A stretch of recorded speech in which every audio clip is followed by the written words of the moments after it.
High বন্ধুরা, মৌ লাইফস্টাইলে তোমাদের সবাইকে স্বাগত জানাই। তোমরা সবাই ভালো আছো, আমিও ভালো আছি, আমার বাচ্চারাও ভালো আছে।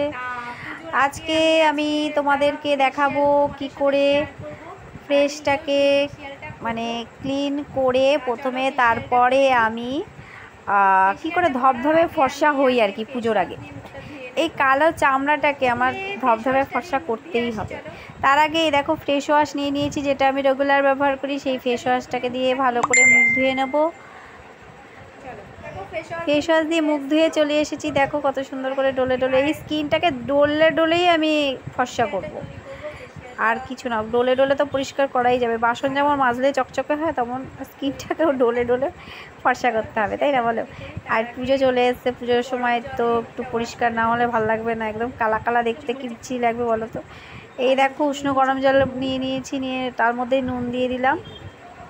কেন, মুখে যদি তোমার গোটা ফোটা থাকে না, তাহলে তোমার এই গরম জলে নুন ফেলে দিলে তারপরে এটা দিয়ে যদি তুমি মুখটাকে ওয়াশ করো, মুখে ভাপ নাও, তাহলে অনেক গরমের তোমার গরম জলের যে তো আছে, হালকা গরম জল যদিও, এতে মুখে গোটা ফোটাগুলো চলে যায়। হ্যাঁ, ডাইরেক্ট গরম জলে অনেকে ভাপ নেয়, সেটা না নেওয়ার থেকে এরকমভাবে ভাপ নেওয়াটা ভালো। আমি এইভাবেই নিই আর কি, সবসময় নিই না, এক এক সময় যখন ফেসিয়াল করার হয় নিজে, মানে ঘরোয়া আর কি, সেটা করার আগে আমি এরকমভাবে আগে মুখটাকে ভালো করে এরকমভাবে করে গরম জল দিয়ে ইসে করে নিই। তারে মুখে পিম্পলস বা গোটা ফোটাগুলো যে ছোট ছোট র্যাশ বা ব্রণ হয়, তাহলে ওগুলো আস্তে আস্তে ওগুলো কমে যায় আর কি। তারপরেই শুরু হবে পদ্ধতি, মানে আমার ফেস প্যাক তৈরি করা।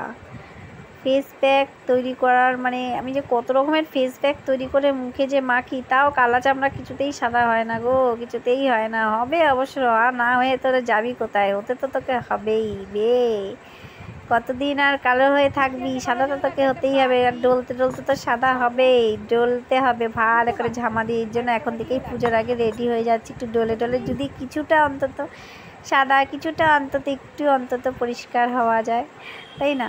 তাই দুটো নিয়ে নিলাম কাচের বাটি। দেখো তোমরা, দুটো সুন্দর কালারের বাটি।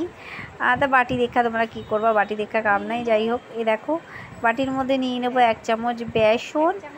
বেসন তোমার স্কিনকে খুব ভালো একটা পলিশিং করতে সাহায্য করে। বেসন দিলে পরে মুখের উজ্জ্বলতা ফিরে আসে, অনেকে বেসন ব্যবহার করে। আর এই দেখো তারপরে সেই আমার জাদুর মন্ত্র নেওয়া, ছা মন্ত্র দেওয়া সেই কফি পাউডার, 2 টাকা দামের। আমি ভাই কিপটা, আমার কাছে অত ভাই পয়সা নেই, তাই আমি এই 2 টাকা দামের কফি পাউডারই ব্যবহার করি। কারণ ফালতু অত বড় মানে দিয়ে লাভ নেই। আমি যেহেতু যখন করি তখনই আমি কিনে আনি, সামনেই দোকানেই পাওয়া যায়, কাজেই অসুবিধা হয় না, হাতের কাছেই থাকে, তাই অত বেশি বড় দিয়ে লাভ নেই। ওই একটুখানি পাউডার। এ দেখো কফির সাথে আমি বেসনটাকে ভালো করে মিক্সড করে নিচ্ছি, প্রথমে কফি আর বেসন। তারপর আমি 2টো বাটি নিয়েছি, কিসের জন্য সেটা তোমাদেরকে দেখাচ্ছি। দেখো আমি কিভাবে আজকে কি সুন্দর করে ফেসিয়াল তৈরি করে মুখে মাখবো গো, দেখো তোমরা দেখো। এই দেখো পরে নিয়ে নিয়েছি একটা কোলগেট, অবশ্যই হোয়াইট কোলগেট, মানে সাদা কোলগেট। এটা দিয়ে আমি শাখাও পরিষ্কার করি, এটা দিয়ে আমি দাঁতও পরিষ্কার করি, এটা দিয়ে আমি মুখও পরিষ্কার করি, সকলটাই এটা দিয়েই পরিষ্কার করি। যাই হোক, কোলগেট কিন্তু, সাদা কোলগেট কিন্তু খুবই ভালো, শাখা পরিষ্কার করার জন্য তো খুবই ভালো, স্কিনের জন্য খুব ভালো। মুখে যদি ব্রণ হয় না, কখন একটু কোলগেট দিয়ে দেবা, দেখবা কমে যাবে, কিছুক্ষণ পরেই দেখবে ব্রণটা অনেকটাই শুকিয়ে গেছে। আর তোমার পুড়ে গেলে পরেও দেখবে কোলগেট দিয়ে দেবে ওই জায়গাটা, দেখবে অনেকটাই আরাম লাগবে, যেহেতু কোলগেটে তোমার একটা দিলে পরে একটা ঠান্ডা ভাব থাকে, আসে না। দেখো অত কিছু আমি জানি না, আমি বাবা যতটুকু জানি আমি ততটুকুই বলছি। এবার দেখো ওই কোলগেটের মধ্যে আমি একটু জল দিয়ে, কোলগেটটা নাহলে গুলবে না, তাই গুলে নিচ্ছি। আমি যেই ফেসিয়ালই দেখি গো, সেই ফেসিয়ালই আমি ঘরে ট্রাই করি, দেখি একটু কালো চামড়া সাদা হতে পারে নাকি, দেখি চেষ্টা করে যাই, চেষ্টা করলে এক না একদিন আমি সাদা হবই। না বাবা, তার জন্য সেতির কথা বলছি না, এমনি একটু পরিষ্কার হলেই হবে বাবা। হ্যাঁ যাই হোক, এ দেখো তার মধ্যে ফেস ওয়াশ নিয়ে নিচ্ছি, মজা করছি তোমাদের সাথে একটু মাঝে মাঝে, যাতে ভালো লাগে আর কি, আমার বলতেও ভালো লাগে আর কি, যাতে কথা বলার আমি মানে একটা আলাদা একটা শক্তি পাই, এই জন্য একটু বেশ মজা করে করে কথা বললে বেশ ভালোই লাগে। যাই হোক, তার মধ্যে দেখো ফেস ওয়াশটা গুলে নিলাম, যাতে ফেস ওয়াশটা মুখটা পরিষ্কার করতে সাহায্য করবে। তার মধ্যে ওই যে আরেকটা বাটিতে আমি বেসন আর কফি রেখেছিলাম, ওই কফি আর বেসন এবার ওই তোমার ওর মধ্যে মিলিয়ে আমি একটা ফেস প্যাক তৈরি করে নিচ্ছি। এরে এটাই আমি দেখেছিলাম গো, এটাই দেখেছিলাম, এটাই দেখে আমি এটাই তোমাদের সাথে আবার শেয়ার করে দিচ্ছি। আমি নিজেও করছি, আমি একা একা করে যদি একা একা করবো কেন, তোমাদের সবার সাথে শেয়ার করি। তোমরাও যদি দেখে কিছু উপকৃত হও, তোমাদেরও যদি কিছু উপকার হয়, তাহলে তো আমারও ভালো লাগবে, তাই না বলো, যে আমি করছি, তাই তোমাদের সাথেও ভাগ করে নিচ্ছি। তোমরাও করো, তোমরা করলে তোমরাও ভালো রেজাল্ট পাবে। হ্যাঁ, আমার স্কিন একা ভালো হবে, তোমাদের হবে না, এটা কি হতে পারে? কখনোই হতে পারে না। আমি সুন্দর হলে তোমাদেরকেও সুন্দর করবই করব।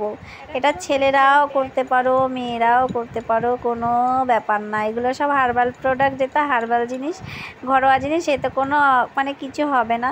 পার্লারে গিয়ে বেকার ঘষাঘষি মাঝামাঝি করার কোনো দরকার নেই, অত পয়সা ভাই আমার পকেটে নাই।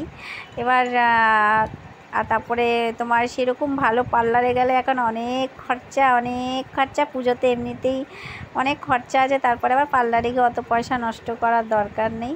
যখন মনে হবে করব, যদি কখনো মনে হয় যে করব না, সেটা বলছি না, যদি কখনো সেরকম পজিশন আসে নিশ্চয়ই করব। আমি পার্লারকে অসম্মান করছি না, পার্লার খুবই ভালো জিনিস, কিন্তু তো পকেটে তো নোটটা লাগবে বাবু, আমার তো নোট নেই, এবার কি করব, এই জন্য ঘরোয়া পদ্ধতি। যাই হোক, এই দেখো, আর যদি তোমার পার্লারে যারা যায় তারাও এটা ঘরে করলেও অসুবিধা নেই। পার্লারে যাও, ওখানেও মাজা ঘষা করো, এখানেও মাজা ঘষা করো, ডবল মাজা ঘষা করলে ডবল বেনিফিট হবে, এই হচ্ছে ব্যাপার। এই দেখো, মুখে আমি ফেস প্যাক মেখে চলে এসেছি। এবার এটা আমি কিছুক্ষণ মুখের মধ্যে ওয়েট করাবো, মুখের মধ্যে আর কি থাকবে, ওটাকে শুকাবো, শুকিয়ে তারপরে ওটাকে মুখটাকে ভালো করে ধুয়ে আসবো। এটা আমি নাইটে ব্যবহার করছি, যাতে রাত্রে ব্যবহার করছি আর কি, রাত্রে ব্যবহার করছি যাতে সূর্যের আলোটা আমার ডাইরেক্ট আমার মুখের মধ্যে লাগবে না। যদি দিনের বেলা ব্যবহার করতাম, তাহলে সূর্যের রশ্মিটা আমার দোকানে বসতে হয়, তোমরা তো জানোই, সেখানে সূর্যের আলো পড়ে, মুখের মধ্যে মাখলে মুখটা তো ফর্সা হওয়ার বদলে ফর্সা হবো ভাই, ফর্সা হওয়ার বদলে মুখটা হনুমানের মানে এসের মতো কালো হয়ে যাবে আর কি। যাই হোক, আর বলবো না। এই জন্য রাত্রিবেলায় এটা করাটাই আমার মনে হলো সবচেয়ে ভালো জিনিস। যে কোনো ফেসিয়াল রাত্রিবেলা করলেই ভালো, দিনের বেলা করলে সূর্যের আলোর অনেক ব্যাপার থাকে। তারপরে সানস্ক্রিন মাখতে হয়, দরকার নেই।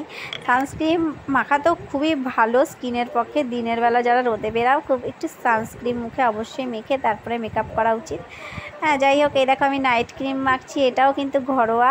এটা তোমার একটা ভিটামিন ই ক্যাপসুল আর একটু অ্যালোভেরা জেল দিয়ে মিশিয়ে আমি কাচের আমার শিশিতে রেখে দিয়েছিলাম, কন্টেনারে রেখে দিয়েছিলাম, সেইটা দিয়ে আমি ব্যবহার করছি। একটু একটু করে রাখি, আমি একবারে এক গাদা করি না, কারণ বেকার ফালতু নষ্ট হবে, তাই একটু একটু করে করি, আবার একটু একটু করে মাখি, আবার রেখে দিই, এরকম করি যাতে 2-3 দিন হয়।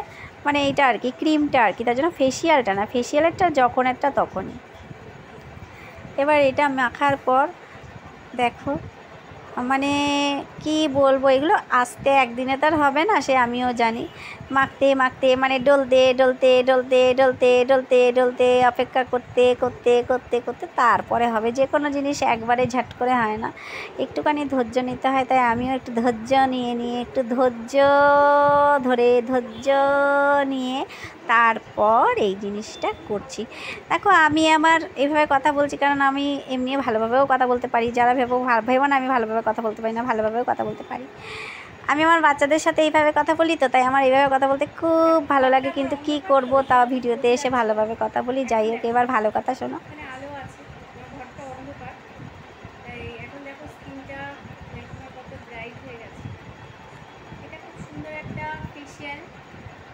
দেখলাম আর করলামও, আর পুজোর আগেও আমি যে করবো, আজকেও করে তোমাদের সাথে